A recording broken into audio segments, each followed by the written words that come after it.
कराची में चंद दिनों में 57 बार ज़लज़ले के झटके महसूस किए गए। कराची की जमीन धंस रही है या फिर कोई खतरनाक आफत पाकिस्तान के सबसे बड़े शहर को तबाही के दहाने पर ले आएगी। चौंका देने वाले इंकशाफात ने शहरियों को खौफ में मुब्तला कर दिया। शहर कायद इस वक्त एक निहायत खौफनाक सूरत हाल से दो चार है। सिर्फ 21 दिनों में कराची में 57 बार ज़लज़ले के झटके रिकॉर्ड हो चुके हैं। अगरचे इनकी शिद्दत मामूली रही, लेकिन इसका तसलसल शहरियों के दिलों में खौफ भर चुका है। 2 जून से शुरू होने वाले ये ज़लज़ले ज्यादातर लांडी, मल्लीर, सऊदाबाद, कायदाबाद और शाह लतीफ जैसे इलाकों में महसूस किए गए और माहिरीन का कहना है कि इसकी वजह लांडी फॉल्ट लाइन की शदीद फालियत है। चीफ मेट्रोलॉजिस्ट अमीर हैदर लगारी का कहना है कि शहर में बेहंगम और गैर मनसूबाबंदी तामीरात, जमीन से रेत, बजरी और जेर जमीन पानी के बेदरीग इखराज ने कराची को एक ज़लज़ला खेज बम में बदल दिया है। उन्होंने खबरदार किया कि फॉल्ट लाइन जेर जमीन तवानाई खारिज कर रही है और जब तक ये मुकम्मल तौर पर मुतवाज़िन ना हो,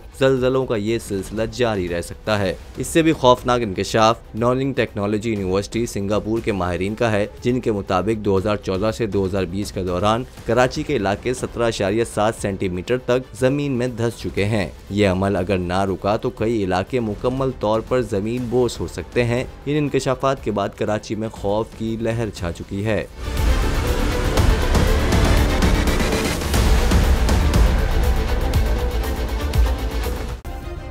सब्सक्राइब करें और बेल दबाएं ताकि कोई खबर रह न जाए।